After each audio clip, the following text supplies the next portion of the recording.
ಸ್ನೇಹಿತರೆ ನಮಸ್ಕಾರ. ಇದು ಇವತ್ತು ನಾವು ಯಲಹಂಕ ಇದರಲ್ಲಿ ಕ್ಷೇತ್ರದಲ್ಲಿ ಇದ್ದೀವಿ. ಯಲಹಂಕದ ಅಟ್ಟೂರು ಪ್ರಾಥಮಿಕ ಆರೋಗ್ಯ ಕೇಂದ್ರದಲ್ಲಿ ಒಂದಿಷ್ಟು ಅವ್ಯವಸ್ಥೆಗಳು ತಾಂಡವಾಡ್ತಾ ಇದೆ. ಸರಿಯಾದ ಸಮಯಕ್ಕೆ ಡಾಕ್ಟರ್ ಬರ್ತಾ ಇಲ್ಲ. ಯಾವಾಗ ನೋಡಿದ್ರು ಡಾಕ್ಟ್ರು ಡ್ಯೂಟಿ ಮಾಡದೆ ಮೀಟಿಂಗಲ್ಲಿ ಅನಾವಶ್ಯಕ ಕಾಲ ಕಳೀತಾ ಇದ್ದಾರೆ. ಯಾವಾಗಲೂ ಮೀಟಿಂಗ್ ಅಂತ ಇರ್ತಾರೆ. ಬಟ್ ಯಾವಾಗಲೂ ಅದು ಎಷ್ಟು ಮಟ್ಟಿಗೆ ಮೀಟಿಂಗ್ ಇರ್ತದೆ, ಇವ್ರ ಕೆಲಸ ಮೀಟಿಂಗ್ ಮಾಡೋದಾ ಅಥವಾ ಬರುವಂಥ ರೋಗಿಗಳನ್ನ ನೋಡ್ಕೊಳ್ಳೋದಾ ಏನು ಒಂದು ಗೊತ್ತಿಲ್ಲ. ಮತ್ತೆ ಇಲ್ಲಿ ನೋಡ್ಬೋದು ನೀವು ಒಂದಿಷ್ಟು ಇದು ಆಗ್ತಾ ಇದೆ ಅಂತ ಅಂದ್ಬಿಟ್ಟು.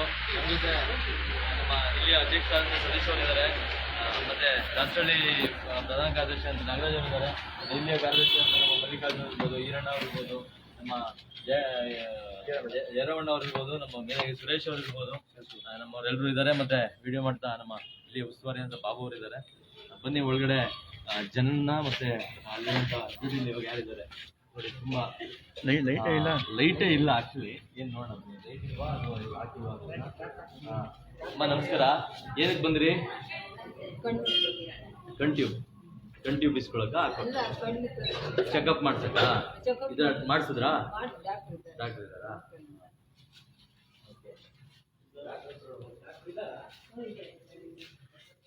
ಮೇಡಮ್ ಒಂದು ನಿಮಿಷ.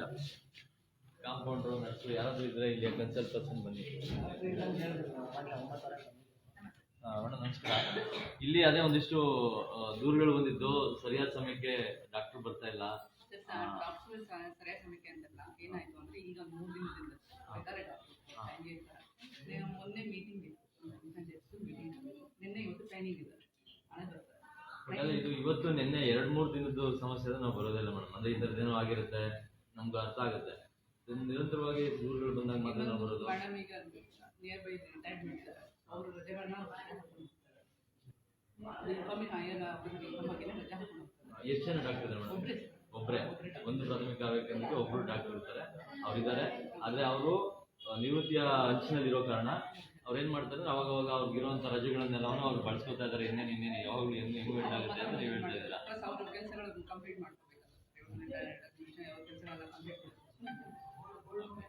ಅಲ್ಲೇ ಏನೋ ಮೀಟಿಂಗು ಅಂತ ಹೇಳ್ತಾ ಇದ್ದಾರೆ.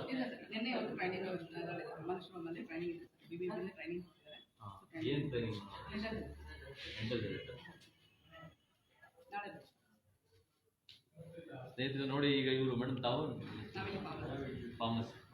ಫಾರ್ಮ್ ಅಸಿಸ್ಟೆಂಟ್ ಅವರು ಹೇಳ್ತಾ ಇದ್ದಾರೆ. ಈ ಥರ ಈಗಾಗಲೇ ಅವರು ನಿವೃತ್ತಿ ಅಂಚಿನಲ್ಲಿದ್ದಾರೆ. ಹಂಗಾಗಿ ಅವ್ರಿಗಿರುವಂಥ ರಜೆಗಳನ್ನೆಲ್ಲ ಅವರು ಹಾಕೋತಿದ್ದಾರೆ. ಮತ್ತು ಅದಲ್ಲದೆ ಈಗ 2 ದಿನ ಟ್ರೈನಿಂಗ್ ಇದೆ. ಅದಾದ್ಮೇಲೆ ಮೊನ್ನೆ ಮೀಟಿಂಗ್ ಇತ್ತು. ಈ ಥರ ಗೊತ್ತಿಲ್ಲ ಅದು ಎಷ್ಟು ಮೀಟಿಂಗ್ ಇರುತ್ತೆ, ಯಾವ ಥರ ಇರುತ್ತೆ ಅಂತ. ಆದರೆ ಇಲ್ಲಿ ಬರುವಂಥ ರೋಗಿಗಳು ಇಲ್ಲಿ ಮೇಡಮ್ ಅದು ಓಕೆ. ಬಟ್ ಸಾಮಾನ್ಯವಾಗಿ ಇಲ್ಲಿ ಬಂದಂಥ ಜನರಿಗೆ ನಮ್ಗೆ ಇಲ್ಲಿ ಅವರು ಇಲ್ಲದೆ ಇರೋರು ನಾವು ಯಾವ ಪೇಷಂಟ್ಗೂ ನಾವು ರಿಟರ್ನ್ ಕಳಿಸ್ತಿಲ್ಲ. ನಾವು ಇಲ್ಲಿಂದ ಯಲಹಂಕಕ್ಕೆ ರೆಫರ್ ಮಾಡ್ತೀವಿ. ಕಡಿಮೆ ಇರೋದಕ್ಕೆ ಇಲ್ಲಿ ನಮ್ಮ ಕ್ಲಿನಿಕ್ ಹತ್ರ ಓಪನ್ ಆಗಿರೋದ್ರಿಂದ ಅಲ್ಲಿ ಮೆಡಿಕಲ್ ಆಫೀಸರ್ ಸಿಗ್ತಾರೆ. ಅಟ್ಲೀಸ್ಟ್ ಈಗ ಅವ್ರು ನಿವೃತ್ತಿ ಆಗ್ತಾ ಇದ್ದಾರೆ ಅಂದ್ರೆ ಅಟ್ಲೀಸ್ಟ್ ಅವ್ರ ಬದಲಿ ಟ್ರೈನರ್ಸ್ ಅದು ಟ್ರೈನಿಂಗ್ ಅಸಿಸ್ಟೆಂಟ್ ಎಲ್ಲ ಹಾಸ್ಪಿಟಲ್ಸ್ ಅಲ್ಲೂ ಒಬ್ಬೊಬ್ಬ ಡಾಕ್ಟರ್ ಇದ್ದಾರೆ, ಒಬ್ಬರು ಇದ್ದಾರೆ. ಬಟ್ ಈಗ ಅವ್ರು ನಿವೃತ್ತಿ ಆಗೋದ್ರಿಂದ ಅವರು ನಮ್ಮ ಕ್ಲಿನಿಕ್ ಗೌರ್ಮೆಂಟ್ ಹಾಸ್ಪಿಟಲ್ ಇರೋದ್ರಿಂದ ಅದೇ ಒಂದಿಷ್ಟು ಅವರ ವೈಯಕ್ತಿಕ ಹಿತಾಸಕ್ತಿ ನೋಡ್ಕೊಳ್ಳೋದು ಇದರಲ್ಲಿ. ಅದೇ ಗೊತ್ತಾಯ್ತು. ಬಟ್ ಇರ್ಬೋದು, ಅದು ರೂಲ್ಸ್ ಅದು ಲೀಗಲಿ ಇದೆ. ನಾನು ಹೇಳ್ತಿರೋದು ಇಲ್ಲಿಗಲ್ ಅಂತಲ್ಲ. ಆದರೆ ಒಂದು ಇದಾಗಿ ಲಿಂಕ್ ಮಾಡಿದಾಗ ಇಲ್ಲಿ ಬರುವಂತ ರೋಗಿಗಳಿಗೆ ಸರಿಯಾದ ಚಿಕಿತ್ಸೆ ಕಂಪ್ಲೀಟ್ ಆಗಿ ಒಂದೇ ಸಲ ತಗೊಂಡಿದ್ದಾರೆ ಸರ್. 1 ತಿಂಗಳಲ್ಲಿ 10 ದಿನ ರಜೆ ಹೋಗ್ತಾರೆ, ಮತ್ತೆ ಬಂದು ಮತ್ತೆ ಈಗ ಸರ್ವಿಸ್ ಕೊಟ್ಟು ಮತ್ತೆ 10 ದಿನ, ಬರೀ 10 ದಿನ ಅಷ್ಟು ತಿಂಗಳಿಗೆ ಕೊಡ್ತಾರೆ. ಕಂಟಿನ್ಯೂಸ್ ಆಗಿ ತಗೊಳ್ತಾರೆ. ತಿಂಗಳಿಗೆ 10 ದಿನ ರಜೆ ತಗೋತಾ ಇದ್ದಾರೆ, 20 ದಿನ ಬರ್ತಾ ಇದ್ದಾರೆ. ಅಂದ್ರೆ 1 ವರ್ಷಕ್ಕೆ ಎಷ್ಟು ರಜಾ ಅಂತ ಇರುತ್ತೆ, ಅಥವಾ ಸರ್ವಿಸ್ ಫುಲ್ ಇರುವಂತದ್ದು ರಜೆನ ಅವ್ರು ಯೂಸ್ ಮಾಡ್ತಾ ಇದ್ದಾರೆ. ಅದರಲ್ಲೂ ಅವ್ರು ತಗೊಳ್ತಾರೆ ಬರೀ ಲಾಸ್ಟ್ ಮಂತ್ ಇಂದ ಅಷ್ಟೇ. ಇನ್ನೂ ಎಷ್ಟೊಂದು ರಜೆ ಉಳ್ಕೊಳ್ಳುತ್ತೆ. ಬಟ್ ಅವ್ರಿಗೆ ಇಲ್ಲ, ಬರೀ ಲಾಸ್ಟ್ ಮಂತ್ ಇಂದ ಅವ್ರ ಪ್ರೊಸೀಜರ್ಸ್ ಫಾಲೋ ಕಂಪ್ಲೀಟ್ ಮಾಡ್ತಾರೆ. ಶೌಚಾಲಯಗಳನ್ನ ಪರಿಶೀಲನೆ ಮಾಡಿ ಸರ್. ನಾನು ಇಲ್ಲ ಕಂಪ್ಲೇಂಟ್ ನಾವೇ ಮಾಡಿದ್ದು, ನಮ್ಮಲ್ಲಿ ಬುಕ್ಕಿನ ಕೊಡ್ತೀವಿ. ಇಲ್ಲಿ 3 ವರ್ಷದಿಂದ ನಮಗೆ ಬುಕ್ಕಿ. ನೀವು ಹೇಳಿದ್ರೆ ನಾವು ಇದೆಲ್ಲ ನಾವಿಲ್ಲಿ ಏನು ಸಮಸ್ಯೆ ಇದೆ ಮತ್ತೆ ನಿಮ್ಮ ಸಮಸ್ಯೆಯನ್ನು ಕೂಡ ನಾವು ಇಲ್ಲಿ DHO ಇರ್ತಾರೋ ಯಾರು ಇರ್ತಾರೆ ಅವ್ರ ಗಮನಕ್ಕೆ ತಂದು ನಿಮ್ಮ ಸಮಸ್ಯೆಗಳನ್ನು ಸರಿ ಮಾಡೋದು. ಯಾಕಂದ್ರೆ ಇಡೀ ವ್ಯವಸ್ಥೆಯ ಅವ್ಯವಸ್ಥೆಗಳು ಅಥವಾ ಇದೇನಿದೆ ಅದನ್ನ ಸರಿ ಮಾಡಬೇಕು, ಲೂಪ್ ಹೋಲ್ಸ್ ಸರಿ ಮಾಡಬೇಕು ಅನ್ನೋದೇ KRS ಪಕ್ಷದ ಮೂಲ ಉದ್ದೇಶ. ಇದೆಲ್ಲ ಅವ್ಯವಸ್ಥೆಗಳನ್ನ ರೆಗ್ಯುಲರ್ ಗ್ರೂಪ್ ಡಿ ಇಲ್ಲದೆ ಇರೋದ್ರಿಂದ ವಾರದಲ್ಲಿ 2 ದಿನ ನಮ್ಮ ಕ್ಲಿನಿಕ್ ಇಂದ ಒಬ್ಬರು ಬಂದು ನಮ್ಗೆ ಕ್ಲೀನ್ ಮಾಡ್ತಾರೆ. ರೆಗ್ಯುಲರ್ ಆಗಿ ಇದರಲ್ಲಿ ಗ್ರೂಪ್ ಡಿ ನೌಕರರು ಇಲ್ಲ. ಅದೊಂದು ಕ್ಲೀನಿಂಗ್ ಪರ್ಪಸ್ ಬೇರೆ ಬೇರೆ ಇದಕ್ಕೆ ಅದು ತೊಂದರೆ ಆಗಿದೆ. ಶೌಚಾಲಯಕ್ಕೂ ಅದು ಎಫೆಕ್ಟ್ ಆಗುತ್ತೆ ನೀವು ಹೇಳೋ ಪ್ರಕಾರ. ಆಯ್ತು, ಅದನ್ನು ಅಷ್ಟು ಬಿಟ್ರೆ ನಮಗೆ ಯಾವುದೇ ರೀತಿ ಪ್ರಾಬ್ಲಮ್ ಇಲ್ಲ, ಎಲ್ಲ ಚೆನ್ನಾಗಿದೆ. ಮೂಲಭೂತ ಸೌಕರ್ಯಗಳಿರ್ಬೋದು, ಬೇರೆಲ್ಲ ಕೂತ್ಕೊಳ್ಳೋದಕ್ಕೆ ಮಂಚ, ಹಾಸಿಗೆ ಅಥವಾ ಓದೋದಕ್ಕೆ ಎಲ್ಲ ಸಿಗುತ್ತೆ. ಫಾರ್ಮಸಿ ಇದೀರ ನೀವು, ಫಾರ್ಮಸಿ ಇಲ್ಲೆಲ್ಲ ಬರ್ತದೆ, ತಪ್ಪೆಲ್ಲ ಇದೆ ಎಲ್ಲ. ಸೊ ಅದರಿಂದ ಏನು ತೊಂದರೆ ಅಂತ ನಮಗೆ ಮೇಜರ್ ಆಗಿ ಯಾವುದೋ ಪ್ರಾಬ್ಲಮ್ ಇಲ್ಲ. ಸಣ್ಣ ಪುಟ್ಟದ ಎಲ್ಲ ಕಡೆ ಇರುತ್ತೆ. ಸೊ ಅದನ್ನ ನೀವು ಹಂಗೆ ಇದು ಮಾಡ್ಕೋತೀರಾ? ಸರ್ 9ರಿಂದ 4:15. 9ರಿಂದ 4 ಕರೆಂಟ್ ಹೋಯ್ತು ಸರ್. UPS ಹಾಳಾಗಿದೆ, ಅದನ್ನ ರೆಡಿ ಮಾಡ್ತಿದ್ದೀವಿ ಸರ್. UPS ಹಾಳಾಗಿದೆ? ಇಲ್ಲ ಸರ್, ಈಗ ಕರೆಂಟ್ ಹೋಗಿಲ್ಲ ಸರ್. UPS ಕರೆಂಟ್ ಪವರ್ ಹಾಳಾಗಿದೆ. UPS ಮತ್ತೆ ಮುಂಚೆ ಅದೆಲ್ಲ ರೆಡಿ ಇರಬೇಕಲ್ವಾ? ರೆಡಿ ಇದೆ ಸರ್. ಮೊನ್ನೆ ಇಲ್ಲಿ ಮತ್ತೆ ಮೇಲೆ ಕೆಲಸ ನಡೀತಾ ಇರಲ್ಲ, ಆವಾಗ ಅವರು ಇದಕ್ಕೆ ಅಂತ ಲೈಟ್ ಹಾಕೊಂಡ್ರೆ ಪವರ್ ಅದು ರೆಡಿ ಸರ್. ಇಲ್ಲಿ ಕ್ಯಾಮ್ರಾ ಇಲ್ಲ ಸರ್. ನೋಡಿ ಒಂದ್ಸಲ ಎಲ್ಲ ರೂಮು ಅಥವಾ ಇದು ಶೌಚಾಲಯಗಳನ್ನು ಚೆಕ್ ಮಾಡಿ.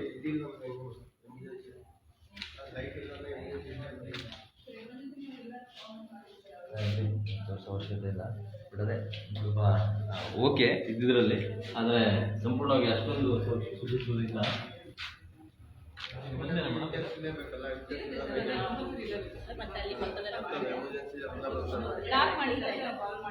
ಲಾಕ್ ಮಾಡಿದ್ದೀರಾ ಅದನ್ನ? ಲಾಕ್ ಆಗಿದೆಯಲ್ಲ ಅಂತ. ಮಹಿಳೆಯರ ಶೌಚಾಲಯ ಲಾಕ್ ಆಗಿದೆ.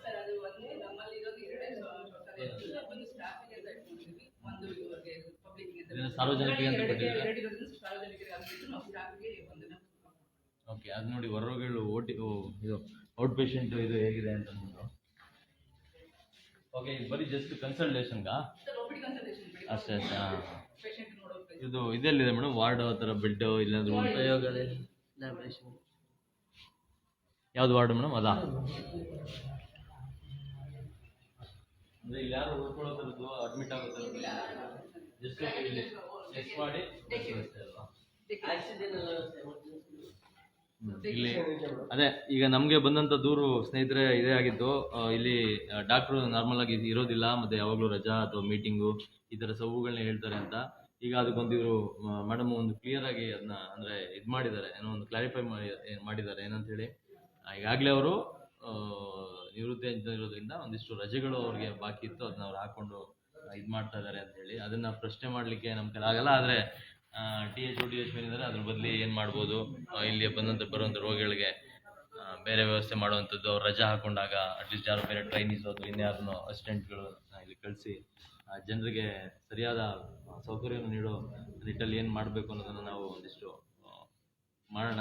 ಈಗ ಇಲ್ಲಿ ನೋಡಿದ ಪ್ರಕಾರ ಓಕೆ, ಆದರೆ ಅಗೇನ್ ಎಲ್ಲ ಸರ್ಕಾರಿ ಇದರಲ್ಲಿ ಇರುವಂಥ ಪೇಷಂಟ್ಗೆ ಇಲ್ಲಿ ಇವರು ಟ್ಯಾಬ್ಲೆಟ್ಸ್ಗಳೆಲ್ಲ ಕೊಡ್ತಾ ಇದ್ದಾರೆ. ಪೇಷಂಟ್ಗಳು ಬಂದಂಥ ಪೇಷಂಟ್ಗಳಿಗೆ ಅದು ಯಾವ ರೀತಿ ಟ್ಯಾಬ್ಲೆಟ್ಸ್ಗಳನ್ನ ಕೊಡ್ತಾ ಇದ್ದಾರೆ ಇವರು? ಡಾಕ್ಟರ್ ಇಲ್ಲ ಅಂತಂದ್ಮೇಲೆ ಹೇಗೆ ಕೊಡ್ತಾರೆ? ಅವರು ಫಾರ್ಮಸಿ ಇದ್ದಾರೆ ಡಾಕ್ಟರ್ ಚೆಕ್ ಮಾಡಿದ್ರೆ ಟ್ಯಾಬ್ಲೆಟ್ಸ್ ಕೊಡ್ತಾರೆ. ಹೌದು, ಅಲ್ಲ ಈಗ ಡಾಕ್ಟರ್ ಇಲ್ಲದೆ ನೀವು ಇದಿಲ್ಲದೆ ಡಿಸ್ಕ್ರಿಪ್ಷನ್ಸ್ ಇಲ್ಲದೆ ಯಾವ ರೀತಿ ಇದೆ? ಪ್ರಿಸ್ಕ್ರಿಪ್ಷನ್ ಇಲ್ಲದೆ ಅಂತ ಮೆಡಿಸಿನ್ ಯಾವುದನ್ನು ಮಾಡೋದಿಲ್ಲ ಸರ್. ಇಲ್ಲಿಂದ ನಮ್ಮ ಕ್ಲಿನಿಕ್ಗೆ ರೆಫರ್ ಮಾಡ್ತೀವಿ. ಅಲ್ಲಿ ಮೆಡಿಕಲ್ ಆಫೀಸರ್ ಇರ್ತಾರೆ, ಅಲ್ಲೂ ಕೂಡ ಮೆಡಿಸಿನ್ ಏನಾದರೂ ಇದೆ ಅವ್ರು ಅಲ್ಲಿ ಕೊಡ್ತಾರೆ.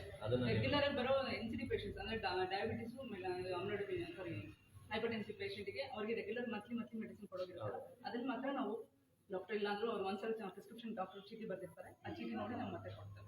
ರಿಮೈನಿಂಗು ಸಣ್ಣ ಪುಟ್ಟದಲ್ಲಿ ನಮ್ಮ ಡಾಕ್ಟರ್ ಇಲ್ಲದಾಗ ಸ್ಟಾಫ್ ನರ್ಸ್ OPD ಮಾಡಬೇಕು ಅಂತ ಇರುತ್ತೆ. ಸೊ ಸ್ಟಾಫ್ ನರ್ಸ್ ನೋಡ್ಬಿಟ್ಟು ಬೇಸಿಕ್ ಮೆಡಿಸಿನ್ ಕೊಡ್ತಾರೆ ಹೊರತು ಬೇರೆ ಯಾವುದೇ ನಾವು ಆಂಟಿಬಯೋಟಿಕ್ಸ್ ಯಾವುದನ್ನು ಡಾಕ್ಟರ್ ಇಂದ ಪ್ರಿಸ್ಕ್ರೈಬ್ ಮಾಡಿಲ್ಲ.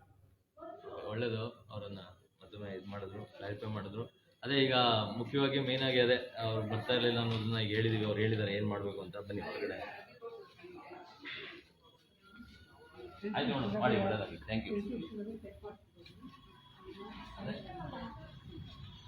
ಅದೇ ಸ್ನೇಹಿತರೆ, ಇದು ನಮ್ಗೆ ಬಂದಂಥ ದೂರು ಇದು ಈಗಾಗಲೇ ಹೇಳ್ದಂಗೆ ಅವರು ರಜಾ ಹಾಕೋತಾ ಇದ್ದಾರೆ. ಬಟ್ ನೊಂದು ನಾವು ಕಳಿಸ್ಕೊಟ್ಟು ಇಲ್ಲಿ ರೋಗಿಗಳನ್ನ ಗಮನಿಸುವಂಥದ್ದು ಮಾಡಲಿ ಅಂತ ಅಂದ್ಬಿಟ್ಟು ನಾನು ಇದು ಮಾಡ್ತಾ ನಮ್ಮ ಸುರೇಶ್ ಅವರು ಮಾತಾಡ್ತಾರೆ.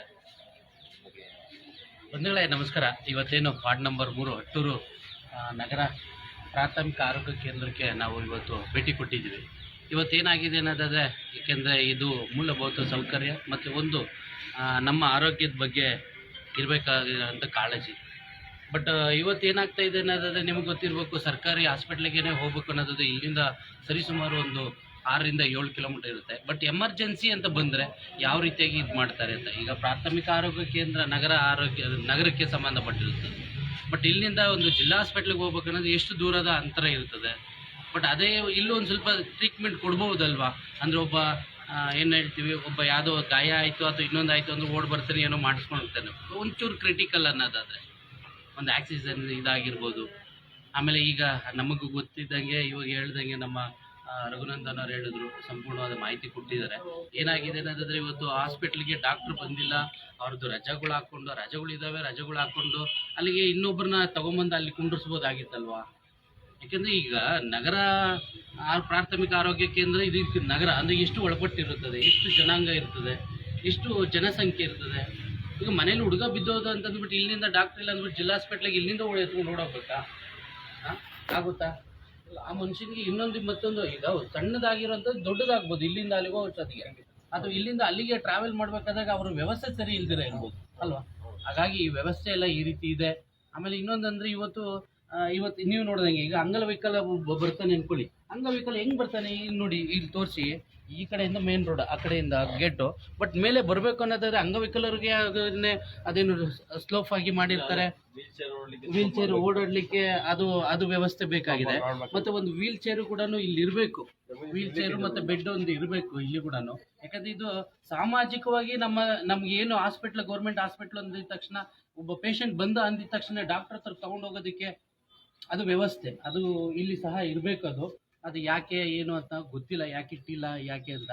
ಅವ್ರು ತೋರಿಸಿದ್ರು, ಬಟ್ ಇಲ್ಲಿ ತೋರಿಸಿದ್ರು ಆ ಹಾಸಿಗೆ ಮೇಲೂ ಸರಿಯಾಗಿ ಕ್ಲೀನ್ ಇಲ್ಲ. ಅವರು ಅದೇನೋ ಡಿ ಗ್ರೂಪು ಅವರು ನೌಕರು ಇಲ್ದಿದ್ದಕ್ಕೆ ಪ್ರಾಬ್ಲಮ್ ಆಗ್ತಾ ಇದೆ ಅಂತ ತಿಳಿಸಿದ್ದಾರೆ. ನೋಡೋಣ, ಇದನ್ನ ಸರ್ಕಾರಕ್ಕೆ ಗಮನಕ್ಕೆ ತಗೊಂಬರೋಣ, ಮತ್ತು ಆರೋಗ್ಯ ಇಲಾಖೆ ಸಂಬಂಧಪಟ್ಟ ಇವರು ಅಧಿಕಾರಿಗಳಿಗೆ ತಗೊಂಬರೋಣ. ಮತ್ತು ಈ ರೀತಿ ಇದ್ದಾಗ ವ್ಯವಸ್ಥೆ ನನ್ನ ಎಕ್ಸ್ಪ್ರೆಷನ್ಲಿ ನನಗೆ ಗೊತ್ತಿದ್ದಂಗೆ ಡಾಕ್ಟ್ರು ಇಲ್ಲಿ ಇರಲೇಬೇಕು. ಅವ್ರಿಗೆ ಹಾಸ್ಪಿಟ್ಲ್ ಹೌದು, ಈಗ ಅವ್ರಿಗೆ ಇಷ್ಟು ರಜೆ ಇದಾವಲ್ಲ, ರಜೆ ಹಾಕೊಳ್ತಾರೆ, ಅವ್ರು ಇನ್ನೊಬ್ರು ಮಾಡ್ಬೋದಲ್ವಾ. ಅಸಿಸ್ಟೆಂಟ್ ಡಾಕ್ಟರ್ ಅಸಿಸ್ಟೆಂಟ್ ಇರಬೇಕು. ಮತ್ತೆ ಇಲ್ಲಿ ಮತ್ತದೇ ಮೂಲಭೂತ ಏನಂದ್ರೆ ಇಲ್ಲಿ ಡಿ ಗ್ರೂಪ್ ಈಗ ಮುಖ್ಯವಾಗಿ ಡಿ ಗ್ರೂಪ್ ನೌಕರರು ಇಲ್ಲ ಇಲ್ಲಿ. ಮುಖ್ಯವಾಗಿ ಶುಚಿತ್ವವನ್ನು ಕಾಪಾಡ್ಕೋಬೇಕು. ಯಾವುದೇ ಆಸ್ಪತ್ರೆಗಳು ಅಂತಂದ್ರೆ ಶುಚಿತ್ವ ಮುಖ್ಯವಾಗಿ ಕಾಪಾಡ್ಕೋಬೇಕು. ಶುಚಿತ್ವ ಕಾಪಾಡ್ಕೊಳ್ಳೋದಕ್ಕೆ ಡಾಕ್ಟರ್ ಇದು ಡಿ ಗ್ರೂಪ್ ನೌಕರರು ಇಲ್ಲ. ಒಂದು ಅದಾದ್ಮೇಲೆ ನೋಡಿ, ಕರೆಂಟ್ ಹೋಗಿದೆ ಇಮಿಡಿಯೇಟ್ ಆಗಿ, ಏನಾದ್ರೂ ಅವರಿಗೆ ಯಾವ್ದಾದ್ರು ಬೇಕು, ಏನಾದ್ರು ಎಮರ್ಜೆನ್ಸಿ ಇತ್ತು ಅಂತಂದ್ರೆ ಇದು ಜನರೇಟರ್ ಇಲ್ಲ, ಜನರೇಟರ್ ಪ್ರಾಬ್ಲಮ್ ಇಲ್ಲ. ಕುಡಿಯೋ ನೀರಿನ ವ್ಯವಸ್ಥೆ ಇದೆ, ಶೌಚಾಲಯ ಒಂದಿಷ್ಟು ಓಕೆ ಮೇಂಟೈನ್ ಮಾಡಿದ್ದಾರೆ, ಆದ್ರೂ ಇನ್ನೂ ಚೆನ್ನಾಗಿ ಮೇಂಟೈನ್ ಮಾಡ್ಬೋದು. ಮತ್ತೆ ಇದೇನೋ ಕನ್ಸ್ಟ್ರಕ್ಷನ್ ಆಗ್ತದೆ, ಇನ್ನೂ ಏನೋ ಆಗ್ತದೆ ಮಾಡಲಿ. ಆಮೇಲೆ ಮುಖ್ಯವಾಗಿ ಡಾಕ್ಟರ್ನ ಇನ್ನೊಬ್ಬರನ್ನ ಅಟ್ಲೀಸ್ಟ್ ಅಸಿಸ್ಟೆಂಟ್, ಯಾಕಂದ್ರೆ 10 ದಿನ ರಜಾ ಅಂತಂದ್ರೆ ಆ 10 ದಿನದಲ್ಲಿ ಯಾರಿಗೆ ಏನ್ ಬೇಕಾದ್ರೂ ಆಗ್ಬೋದಲ್ವಾ. ಯಾಕಂದ್ರೆ ಇಲ್ಲಿ ತುಂಬಾ ಬಡವರು ಬರ್ತಾರೆ, ಮತ್ತೆ ದುಡ್ಡಿದೆ ಇರುವಂತವ್ರು ಬರ್ತಾರೆ. ಇಲ್ಲಿಂದ ಮತ್ತೆಲ್ಲೋ ಹೋಗ್ಬೇಕು, ಮತ್ತೆ ಇನ್ಯಾವುದೋ ಹುಡ್ಕೊಂಡು ಹೋಗ್ಬೇಕು, ತುಂಬಾ ಕಷ್ಟ ಆಗುತ್ತೆ. ದಯಮಾಡಿ ಇದ್ರ ಬಗ್ಗೆ ಗಮನ ಹರಿಸಬೇಕು. ಮತ್ತೆ ಇನ್ನೊಬ್ಬರು ಅಸಿಸ್ಟೆಂಟ್ ಡಾಕ್ಟರ್ ಹಾಕ್ಲೇಬೇಕು. ಮೇನ್ ಇರೋಂಥದ್ದು ಈಗ ಅಸಿಸ್ಟೆಂಟ್ ಡಾಕ್ಟರ್ ಇಲ್ಲ ಅನ್ನೋದಾದ್ರೆ ಪ್ರತಿಯೊಂದಕ್ಕೂ ನಾವು ಇಲ್ಲಿಂದ ಜಿಲ್ಲಾ ಹಾಸ್ಪಿಟ್ಲಿಗೆ ಹೋಗಿ ನೀವು ಹೋಗಿ ಅಂತ ಕಳ್ಸೋಕ್ಕಾಗೋದಿಲ್ಲ. ಆಮೇಲೆ ಎರಡನೇದು ಜೀವ ಏನು ವೈದ್ಯಕೀಯ ತ್ಯಾಜ್ಯ ಇದು ಈ ಸಂಸ್ಕರಣಾ ಘಟಕ ಅಂತಂದ್ಬಿಟ್ಟು ಅದಕ್ಕೆ ಬೀಗ ಹಾಕಬೇಕು.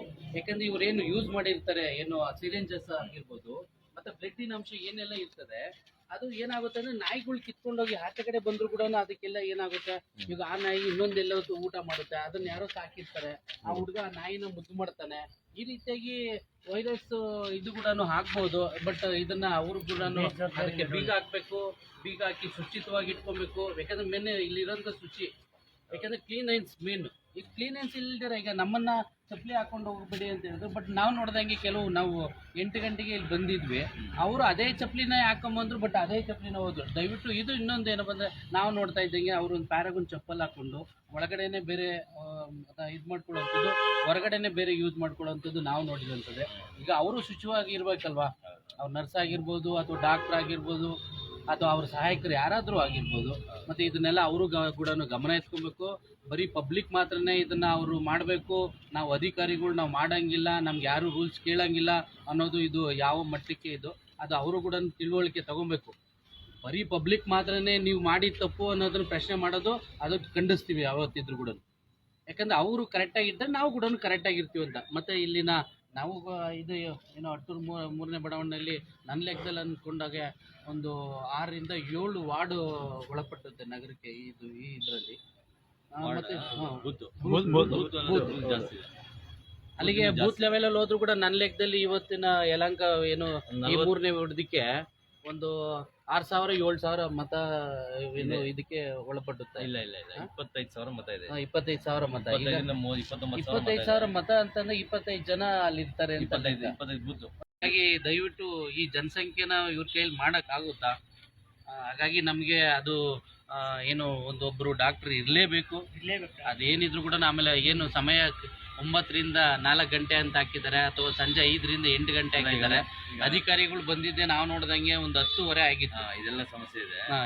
ಇದನ್ನ THO ಅವ್ರ ಗಮನಕ್ಕೆ ತರೋಣ. ಈಗ THO ಮೂಲಭೂತ ಸೌಕರ್ಯ ಏನು ಕುಡಿಯೋ ನೀರಿನ ವ್ಯವಸ್ಥೆ ಇಲ್ಲ. ಅದನ್ನ ನೀರಿನ ವ್ಯವಸ್ಥೆ ನಾನು ಈಗ ಒಳಗಡೆ ಹೋಗಿ ಕೇಳಿದ್ರೆ ಯಾವುದೋ ಒಂದು ಕೊಠಡಿಗೆ ಹೋಗಿ ಕರ್ಕೊಂಡೋಗಿ ತೋರಿಸ್ತಾರೆ. ಇಲ್ಲಿ RO ವಾಟರ್ ಇದೆ, ಅಲ್ಲಿ ಫಿಲ್ಟರ್ ಆಗಿ ಬರುತ್ತೆ, ಅದನ್ನು ಬಾಟ್ಲಲ್ಲಿ ಹಿಡಿದು ಹೊರಗಡೆ ಇಡ್ತಾ ಇದ್ವಿ. ಇವತ್ತು ಆ ಬಾಟ್ಲನ್ನೆಲ್ಲ ತೊಳೆದು ಒಣಗ್ಸಕ್ಕೆ ಇಟ್ಟಿದ್ದೀವಿ. ಇಲ್ಲ ಅದು ವಾಶ್ ಮಾಡಿ ಇಟ್ಟಿದ್ದೀವಿ ಬಾಟ್ಲು, ಕುಡಿಯೋಕ್ಕೆ ನೀರಿಲ್ಲ. ಟೈಮ್ ಎಷ್ಟಾಗಿದೆ? 12:15 ಟೈಮು. ಈ ಟೈಮಿಂಗ್ಸಲ್ಲಿ ಇವರು ಬೆಳಗಿಂದ ಅದನ್ನು ವಾಶ್ ಮಾಡೋಕ್ಕಾಗಿಲ್ಲ ಬಾಟ್ಲನ್ನ, ಇವಾಗ ವಾಶ್ ಮಾಡಿ ಇಟ್ಟಿದ್ರ ಇವರು ಅನ್ನೋದೊಂದು ಸಮಸ್ಯೆ. ಮತ್ತು ಬಾತ್ರೂಮು, ಇಲ್ಲಿ ಲೇಡೀಸ್ಗೊಂದು ಜೆಂಟ್ಸ್ಗೊಂದು ಬಾತ್ರೂಮ್ ಇರಬೇಕಾಗಿದೆ. ಇದನ್ನ ಜೆಂಟ್ಸ್ ಬಾತ್ರೂಮ್ನ ಎಲ್ರಿಗೂ ಪಬ್ಲಿಕ್ ಬಂದವ್ರಿಗೆ ಯೂಸ್ ಮಾಡೋಕ್ಕೆ ಅಂತ ಬಿಟ್ಟು ಲೇಡೀಸ್ ಬಾತ್ರೂಮ್ನ ಲಾಕ್ ಮಾಡಿದ್ದಾರೆ. ಯಾಕೆ ಲಾಕ್ ಮಾಡಿದಿರಿ ಅಂತ ಕೇಳಿದ್ರೆ, ಇದು ಸ್ಟಾಫ್ಗಳು ಹೋಗ್ಲಿಕ್ಕೆ ಮಾಡ್ಕೊಂಡಿದ್ದೀವಿ ಅಂತ ಹೇಳ್ತಾರಲ್ಲ, ಇದು ಕೊಡ್ತಕ್ಕಂಥ ಉತ್ತರ ಅಲ್ಲ. ಇಲ್ಲಿ ಮಾಡಬೇಕಾಗಿರೋದೇನು ಅಂತಂದರೆ, ಬಂದಂಥವು ಏನು ಇಲ್ಲಿ ಸಾರ್ವಜನಿಕರು ಬಂದಂಥವ್ರಿಗೆ ಇಲ್ಲಿ ಏನು ಮೂಲಭೂತ ಸೌಕರ್ಯ ಫಸ್ಟು ಸಿಗಬೇಕು, ಆಮೇಲೆ ಮಿಕ್ಕಿದ್ದು. ಇಲ್ಲಿ ಮೂಲಭೂತ ಸೌಕರ್ಯನೂ ಇಲ್ಲ, ಪ್ಲಸ್ ಬಂದಂಥವ್ರಿಗೆ ಡಾಕ್ಟ್ರ್ ಚಿಕಿತ್ಸೆನೇ ಇಲ್ಲ, ಡಾಕ್ಟ್ರೇ ಇಲ್ಲ ಇಲ್ಲಿ ಚಿಕಿತ್ಸೆ ಕೊಡಲಿಕ್ಕೆ. ಇಲ್ಲಿ ಯಾವ ರೀತಿ ಕೆಲಸ ಮಾಡ್ತಾ ಇದ್ದಾರೆ, ಯಾವ ನಿಟ್ಟಿನಲ್ಲಿ ಕೆಲಸ ನಡೀತಾ ಇದೆ ಈ ಹಾಸ್ಪಿಟ್ಲಿನಲ್ಲಿ. ಮತ್ತು ಕೆಲವು ಟ್ಯಾಬ್ಲೆಟ್ಸ್ಗಳನ್ನ ಕೊಡ್ತಾ ಇದ್ದಾರೆ, ಅಂದರೆ ಅದು ಹೇಳಿದರು ಇದು ರೆಗ್ಯುಲರ್ ಟ್ಯಾಬ್ಲೆಟ್ಸ್ ಏನಿರುತ್ತೆ ಅದನ್ನು ಮಾತ್ರ ಕೊಡ್ತಾ ಇದ್ವಿ, ಸ್ಟಿಕ್ ಪೇನ್ ಇರುತ್ತೆ ಅದನ್ನು ಕೊಡ್ತಾ ಇದ್ದೀವಿ ಅಂತ ಅಂದರು. ಅದು ಯಾವ ರೀತಿ ಇದೆ ಅಂತ ಗೊತ್ತಿಲ್ಲ. ಅದು ಎಷ್ಟು ಜನಕ್ಕೆ ಸ್ಲಿಪ್ ನೋಡಿ ಕೊಟ್ಟಿದ್ದಾರೋ, ಎಷ್ಟು ಜನಕ್ಕೆ ಸ್ಲಿಪ್ ಇಳ್ದೇ ಕೊಟ್ಟಿದ್ದಾರೋ ಅದು ಗೊತ್ತಿಲ್ಲ. ಅದನ್ನು ವಿಚಾರಣೆ ಮಾಡಿದ್ರೆ ಅದು ಇಲ್ಲ ಸ್ಲಿಪ್ ನೋಡೇ ಕೊಡ್ತಾ ಇದೀವಿ ಅಂತ ಹೇಳಿದ್ದಾರೆ. ಹೊಸಬ್ರು ಬಂದ್ರೆ ಏನು ಮಾಡೋದು? ಹೊಸಬ್ರು ಬರ್ತಾರೆ, ಅವ್ರಿಗೆ ಯಾವ ರೀತಿ ಟ್ರೀಟ್ಮೆಂಟ್ ಕೊಡ್ತಾರೆ? ಡಾಕ್ಟ್ರ್ ಇಲ್ಲ ಅಂದಮೇಲೆ ಹೊಸಬ್ರು ಯಾವ ರೀತಿ ಟ್ರೀಟ್ಮೆಂಟ್ ಕೊಡ್ತಾರೆ? ಅವ್ರು ಹೇಳ್ತಾರೆ ಹಳಬ್ರು ಯಾರು ಇರ್ತಾರೆ ಆ ಸ್ಲಿಪ್ ನೋಡಿ ಮಾತ್ರ ಟ್ಯಾಬ್ಲೆಟ್ ಕೊಡ್ತಾರೆ. ಹೊಸಬ್ರು ಬಂದರೆ ಏನು ಮಾಡಬೇಕು? ಇಲ್ಲಿಂದ ಅಲ್ಲಿಗೆ ಹೋಗ್ಬೇಕು, ಬರೀ ಜಿಲ್ಲಾ ಇದಕ್ಕೆ ಹಾಸ್ಪಿಟ್ಲಿಗೆ ಹೋಗ್ಬೇಕಾಗುತ್ತೆ. ಬಟ್ ಇಲ್ಲಿ ಎಮರ್ಜೆನ್ಸಿ ಇಲ್ಲಿ ಪ್ರಾಬ್ಲಮ್ ಆಗ್ತದೆ, ಡಾಕ್ಟ್ರಿಂದನೇ ಬೇಜಾರು. ಇನ್ನೊಂದು ಮತ್ತೆ ಬೇಕಾದ್ರೆ ಒಳಗಡೆ ಅಲ್ಲ ನೋಡ್ಬೋದು, ಒಳಗಡೆ ಹೋಗಿ ಕುಡಿಯೋ ನೀರಿನ ವ್ಯವಸ್ಥೆ ಹೇಗಿರಬೇಕು, ಪಬ್ಲಿಕ್ ಬಂದಾಗ ಕಾಣೋ ಥರನೇ ಇರಬೇಕು. ನಮಗೆ ಸ್ಟಾರ್ಟಿಂಗಲ್ಲೇ ಸಿಗಬೇಕು ಅದು ಕುಡಿಯೋ ನೀರಿನ ವ್ಯವಸ್ಥೆ. ಬಂದಾಗ ಸುಸ್ತಾಗಿರ್ತೀವಿ, ಫಸ್ಟು ಮನುಷ್ಯ ಕೇಳದೆ ನೀರು ಕುಡಿಯೋದಕ್ಕೆ ಸುಸ್ತು ಬಂದ, ಯಾಕೆಂದರೆ ಹುಷಾರಿಲ್ಲ ಅಂತಂದಾಗ ಸುಸ್ತಾಗಿ ಬಂದಿರ್ತೀವಿ, ಅವನಿಗೆ ಫಸ್ಟ್ ಕೊಡಬೇಕಾಗಿರೋದೇ ನೀರು. ಆ ವ್ಯವಸ್ಥೆನೇ ಇಲ್ಲಿ ಇಲ್ಲ, ಸಿಸ್ಟಮ್ ಇಲ್ಲ. ಇದು ಬೇಕಾದ್ರೆ ಬನ್ನಿ ಒಳಗಡೆ ತೋರಿಸ್ತೀನಿ ಬೇಕಾದ್ರೆ ಇನ್ನೂ ಒಂದ್ಸರಿ ಅದು ಯಾವ ಸಿಸ್ಟಮಲ್ಲಿ ಇದೆ ಅನ್ನೋದನ್ನ ಬನ್ನಿ ನೋಡೋಣ. ಆಮೇಲೆ ಲ್ಯಾಬಲ್ಲಿ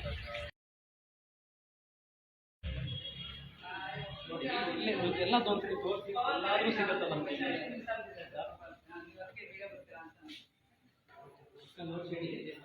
ಪಬ್ಲಿಕ್ ಬಂದಾಗ ಮೇನ್ ಕೂರೋದು ಈ ಪ್ಲೇಸು.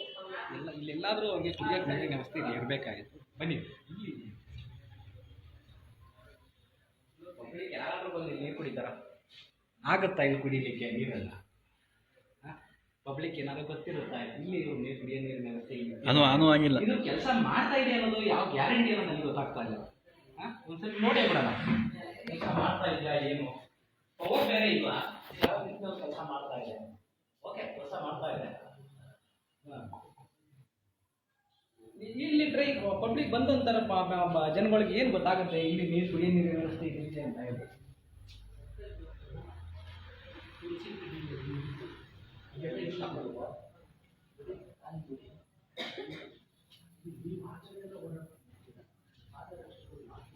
ಮತ್ತೆ ಇಲ್ಲಿರ್ತಕ್ಕಂಥವ್ರಿಗೆ ಯಾರಿಗೂ ಐಡೆಂಟಿಟಿ ಕಾರ್ಡ್ನ ಕೊಡಲ್ವಾ? ನಮ್ಮ ಗೌರ್ಮೆಂಟ್ ಹಾಸ್ಪಿಟಲ್ನಲ್ಲಿ ಕೆಲಸ ಮಾಡ್ತಕ್ಕಂಥವ್ರಿಗೆ ನನಗೆ ಇದೊಂದು ಗೊತ್ತಿಲ್ಲ. ನನಗೆ ನಮ್ಮ ಗೌರ್ಮೆಂಟ್ ಹಾಸ್ಪಿಟಲ್ ಕೆಲಸ ಮಾಡೋರಿಗೆ ಐಡೆಂಟಿ ಕಾರ್ಡ್ ಯಾವುದು ಕೊಡಲ್ವಾ ಅಂತ. ಯಾರು ಇಲ್ಲಿ ಐಡೆಂಟಿ ಕಾರ್ಡ್ ಹಾಕ್ತಾರೆ ಒಬ್ರು ಕಾಣಿಸ್ತಾ ಇಲ್ಲ. ಯಾರು ಸ್ಟಾಫ್ ತರ ಕಾಣಿಸ್ತಾ ಇಲ್ಲ. ಕಾಲೇಜ್ ಹುಡುಗ ಈಗ ನಿನ್ನೆ ಏನೋ ಕಾಲೇಜ್ಗೆ ಹೋಗ್ಕೊಂಡು ಇವತ್ತು ಕೆಲ್ಸಕ್ಕೆ ಬಂದಂಗಿದೆ, ಆ ರೀತಿಯಾಗಿದ್ದಾರೆ. ಬಟ್ ಇವ್ರು ಟ್ಯಾಗ್ ಇಲ್ಲ, ಇವರು ಸರ್ಕಾರಿ ನೌಕರರು. ಯಾಕೆ? ಆರೋಗ್ಯ ಇಲಾಖೆ ಏನು AEE ಬರುತ್ತಲ್ಲ, AEE ಇದನ್ನ ತಗೊಬೇಕು. ಇಂಥವ್ರ ಮೇಲೆ ಯಾವ ರೀತಿ ಕ್ರಮ? ನಾನು ನೋಡಿದಂಗೆ 2 ಅವರಿಂದ ವಾಚ್ ಮಾಡ್ತಾ ಇದ್ದೀವಿ. ಈಗ ಓಡಾಡಿದ್ದು ಆಚೆಗಡೆ ಅವರು ಇವರು ಏನೋ ಸಂಬಂಧ ಇರ್ಬೋದು. ಈಗ ಕಾಲೇಜ್ ಈಗ ವಿದ್ಯಾರ್ಥಿ ಇದ್ದಂಗಿದ್ದಾನೆ. ಒಂದು ನೀಟ್ನೆಸ್ ಅನ್ನೋದಿಲ್ಲ. ನಾವು ಯಾರು ಇಲ್ಲ ಟ್ಯಾಗ್ ಕೂಡ ಹಾಕೊಂಡಿದ್ದೀವಿ, ನಾವು ಯಾರು ಅಂತ ಇತ್ತಮ್ಮ ಅಂತ. ಹಾಗಾಗಿ ದಯವಿಟ್ಟು ನೋಡಿ, ಆರೋಗ್ಯ ಇಲಾಖೆ ಇವ್ರಿಗೆ ಏನಿದೆಯೋ ಅದನ್ನ ಕೊಡಲೇಬೇಕು. ಕೊಟ್ಬಿಟ್ಟು ಅವ್ರಿಗೆ ಇದನ್ನೆಲ್ಲ ಏನು ವಾರಕ್ಕೊಂದ್ಸರಿ ನೀವು ತೊಗೊಂಡ್ಲೇಬೇಕು. ಇವರು ನೋಡಿ, ನಾವಿಲ್ಲೀಗ ಒಂದು ಹಾಫ್ ಅನ್ ಅವರಿಂದ ಲೈವ್ ಮಾಡ್ತಾ ಇದ್ದೀವಿ. ಪವರ್ ಸಪ್ಲೈ ಇಲ್ಲವೇ ಇಲ್ಲ, ಪವರ್ ಹೋಗಿದೆ. ಲೋಡ್ ಶೆಡ್ಡಿಂಗ್ ಹೋಗ್ತದೆ, ಲೋಡ್ ಶೆಡ್ಡಿಂಗ್ ಅದ್ರ ನೀವು ಶೆಡ್ ತೆಗಿಬೋದಲ್ವಾ?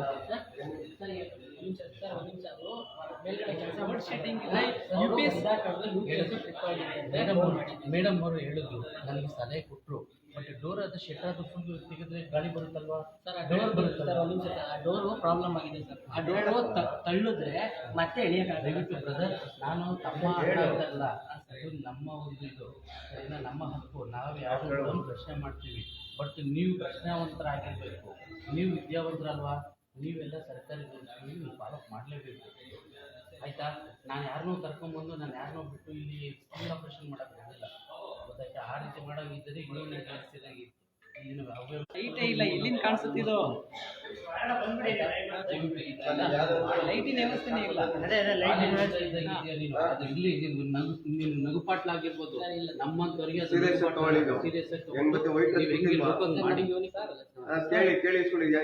ಯೂನಿಫಾರ್ಮ್ ಅಲ್ಲ, ಅದು ಯೂನಿಫಾರ್ಮ್ ಬರಲ್ಲ.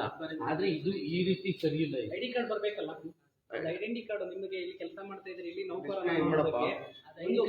ದಯವಿಟ್ಟು ಬಂಧುಗಳೇ, ಇವತ್ತು ಒಬ್ಬರು ಐಡಿ ಕಾರ್ಡ್ ಹಾಕಿಲ್ಲ, ಇವರು ಅಂತ ಅಲ್ಲ. ಇವತ್ತು ಯಾವ ರೀತಿ ಎಲ್ಲ ಇದೆ ನೀವು ನೋಡ್ತಾ ಇರ್ಬೋದು. ಇದನ್ನ ಮುಂದಿನ ದಿನಗಳಲ್ಲಿ ಇದೆಲ್ಲ ಬದಲಾವಣೆ ಬೇಕು. ಯಾಕಂದರೆ ಈ ಬದಲಾವಣೆ ಇಲ್ಲ ಅಂತಂದಾಗ ಒಂದು ಶಿಸ್ತು ಪಾಲನೆ ಅಂತ ಇಲ್ದಿದ್ದಾಗ ಯಾರೋ ಬರ್ತಾರೆ, ಏನೋ ಆಗ್ತದೆ, ಯಾರನ್ನೋ ಒಂದು ಒಳಗಡೆ ಬಿಡ್ತಾರೆ, ಅಥವಾ ಈತ ಯಾರು ಆತ ಯಾರು ಅಂತಲೇ ಗೊತ್ತಾಗಲ್ಲ. ಈಗ ಆತ ನೋಡಿದಾಗೆ ನೀವು ಕಾಲೇಜ್ ಹುಡುಗ ಇದ್ದಾಗಿದ್ದಾರೆ, ಮತ್ತು ಆತ ಹೆಂಗೆ ಯಾವ ಗ್ರೂಪು ನೌಕರ, ಅದಕ್ಕೊಂದು ಐಡಿ ಕಾರ್ಡ್ ಇಲ್ಲ, ಏನೂ ಇಲ್ಲ. ಈಗ ನೋಡಿ, ಇವ್ರನ್ನ ನಾವು ಗುರುತಿಸ್ಬೋದು, ಡಾಕ್ಟರ್ ಅಥವಾ ನರ್ಸ ಅಂತ ಗುರುತಿಸ್ಬೋದು, ಯಾಕಂದರೆ ಅವ್ರದ್ದೇ ಆದ ಸಮವಸ್ತ್ರನೇ ಇದೆ. ಬಟ್ ಇವ್ರದ್ದು ಏನೂ ಇಲ್ಲ, ಬಟ್ ಸಮವಸ್ತ್ರ ಇಲ್ಲ ಅಂತ, ಬಟ್ ಐಡಿ ಕಾರ್ಡ್ ಆದರೂ ಹಾಕ್ಬೋದಲ್ವ? ಹೀಗಾಗಿ ಇದನ್ನು ಎಚ್ಚೆತ್ಕೊಬೇಕು. ಇವ್ರನ್ನೆಲ್ಲ ಏನು ಯಾವ ರೀತಿಯಾಗಿ ಇವ್ರನ್ನ ಕ್ರಮವಹಿಸಿಕೊಂಡು ಸಾರ್ವಜನಿಕರಿಗೆ ಮೂಲಭೂತ ಸೌಕರ್ಯಗಳನ್ನ ಯಾವ ರೀತಿಯಾಗಿ ನೀವು ಕೊಡಬೇಕು ಅನ್ನೋದ್ರ ಮೇಲೆ ಇವತ್ತು ಆ ಲಿಸ್ಟಲ್ಲಿ ಇರಲೇಬೇಕು. ಇಲ್ಲ ಅನ್ನೋದಾದರೆ ಮನುಷ್ಯ ಜಾತಿಗೇನೆ ಅದು ಅವಮಾನ. ಹಾಗಾಗಿ ದಯವಿಟ್ಟು ಅವ್ರಿಗೆ ಯಾವುದೇ ರೀತಿಯ ತೊಂದರೆ ಕೊಟ್ಟಿಲ್ಲ, ನಾವು ಕೊಡೋದು ಇಲ್ಲ. ಯಾಕೆಂದರೆ ಇದು ಸಾರ್ವಜನಿಕರದ್ದು ಆಸ್ತಿ ಅನ್ನೋದಕ್ಕೋಸ್ಕರ ನಾವು ಸಾರ್ವಜನಿಕರಿಗೂ ಒಂದು ಏನು ಹೇಳ್ತೀವಿ, ಅವೇರ್ನೆಸ್ ಕ್ರಿಯೇಟ್ ಮಾಡೋದಂಥದ್ದು ಅಷ್ಟೇ. ಯಾರ ಮೇಲೆ ದ್ವೇಷಕ್ಕಲ್ಲ ಅಥವಾ ಇನ್ನೊಂದಲ್ಲ. ಯಾಕಂದರೆ ಕೆಲವೊಬ್ಬೊಬ್ಬರು ಅಧಿಕಾರಿಗಳು, ಸರ್ಕಾರಿ ನೌಕರರು ನಾವು ಬೇರೆ PSC ಕಂಪೇರ್ ಮಾಡಿದ್ರೆ ಇಲ್ಲಿ ಟ್ರೀಟ್ಮೆಂಟ್ ಚೆನ್ನಾಗಿದೆ.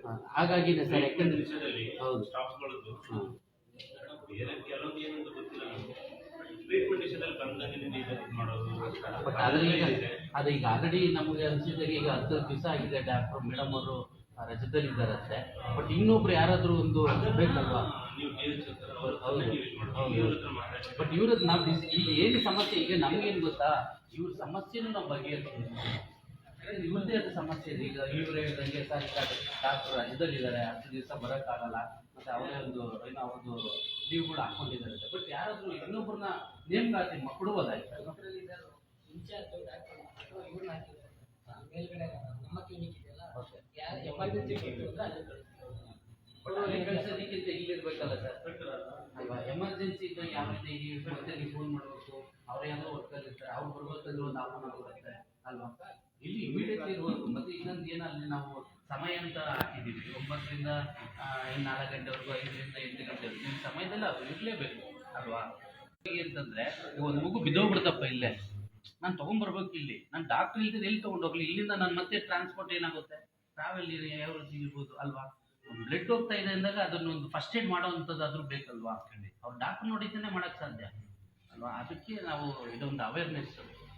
ದಯವಿಟ್ಟು ಇದು ಯಾರ ಒಂದು ಇದಕ್ಕೆ ಬರುವಂಥದ್ದಲ್ಲ, ಯಾಕೆಂದರೆ ಯಾರೋ ದ್ವೇಷ ಅಥವಾ ಇನ್ನೊಂದಲ್ಲ, ಮೂಲಭೂತ ಸೌಕರ್ಯ ಇರ್ಬೋದು. ಬೇರೆ ಇದು ಕಂಪೇರ್ ಮಾಡಿದ್ರೆ ಈ PSC ಟ್ರೀಟ್ಮೆಂಟ್ ಕೊಡುವಂಥದ್ರಲ್ಲಿ ತುಂಬ ಚೆನ್ನಾಗಿದೆ. ಅದು ನಾವು ನೋಡಿದ್ವಿ, ಒಂದಿದೆ. ಬಟ್ ಮತ್ತೆ ಇದೆಲ್ಲ ನಾವು ಅದನ್ನು ಹಾಕಬೇಕು, ಯಾಕಂದರೆ ಯಾರೋ ಒಂದು ಗೊತ್ತಾಗಲ್ಲ.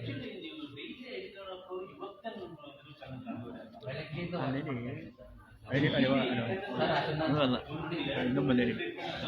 ನಾನು ನೋಡಿ ನನ್ನ ಕೆಲಸ ಬಿಟ್ಟು ಈ ಕೆಲಸಕ್ಕೆ ಬಂದಾಗ ನಾನು ಇದನ್ನು ಹಾಕಬೇಕು. ಅದು ನನ್ನ ಡ್ರೆಸ್ಸಿಂಗ್ ಸೆನ್ಸ್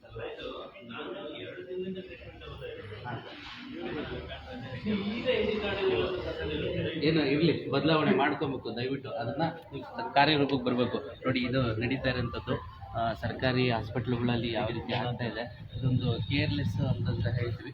ಇದು ನಾವು ಕೂಡ ಇದು ಮಾಡಿರೋದು ಒಂದು ಅವೇರ್ನೆಸ್ ಕ್ರಿಯೇಟ್ ಮಾಡೋದಕ್ಕೆ, ಅಂದರೆ ಮುತುವರ್ಜಿಯಾಗಿ ಏನೆಲ್ಲ ಬೇಕಾಗುತ್ತೆ ಹಾಸ್ಪಿಟಲ್ ಅಂತಂದಾಗ ಅದಕ್ಕೆ ಏನೆಲ್ಲ ಎಕ್ವಿಪ್ಮೆಂಟ್ ಬೇಕು, ಯಾರೆಲ್ಲ ಬೇಕಾಗುತ್ತೆ ಸಿಬ್ಬಂದಿ ವರ್ಗದವರು ಇಲ್ಲ ತಮ್ಮ ಕೆಲಸವನ್ನು ನಿಯತ್ತಿಂದ ನಿಜಾಯಿತಿಯಿಂದ ಸರ್ಕಾರಿ ಏನೋ ನೌಕರರು ನೀವು ಸರ್ಕಾರಿ ಸಂಬಳವನ್ನು ತಗೊಳ್ತಾ ಇದ್ದೀರ. ಅಂದರೆ ಸರ್ಕಾರಿ ಸಂಬಳ ಅನ್ನೋದಾದರೆ ನಾವು ಮಾಮೂಲಿಯಾಗಿ ಹೇಳುವಂಥದ್ದು ಅಂದರೆ ನಮ್ಮ ತೆರಿಗೆ ಹಣದಲ್ಲಿ ನೀವು ಸಂಬಳಗಳನ್ನ ತಗೊಳ್ತಾ ಇದ್ದೀರ.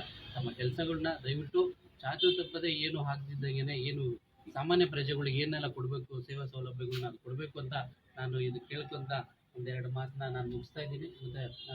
ಮತ್ತು ರಘುನಂದನ್ ಅವರು ಅದೇ ಇಲ್ಲ ಈಗ ಅದನ್ನೇ ಮುಖ್ಯವಾಗಿ ಸರ್ಕಾರಿ ಇದರಲ್ಲಿ ಈಗ ಪ್ರಥಮ ಡಾಕ್ಟರ್ ಇರಬೇಕು, ಅದನ್ನ ಈಗ TH ಅವ್ರ ಗಮನಕ್ಕೆ ತರೋಣ. ಮತ್ತು ಅದೇ ಮೂಲಭೂತ ಡಿ ನೌಕರರು ಇಲ್ಲ, ಮತ್ತು ಇವ್ರು ಹೇಳ್ದಂಗೆ ಈಗ ಇದಿಲ್ಲ ಏನದು ಅದು ನಿಜವಾಗ್ಲೂ ಕರೆಂಟು ಹೋಗಿದೆಯೋ ಅದೇನು ಅಂತಲೂ ಗೊತ್ತಾಗ್ತಿಲ್ಲ.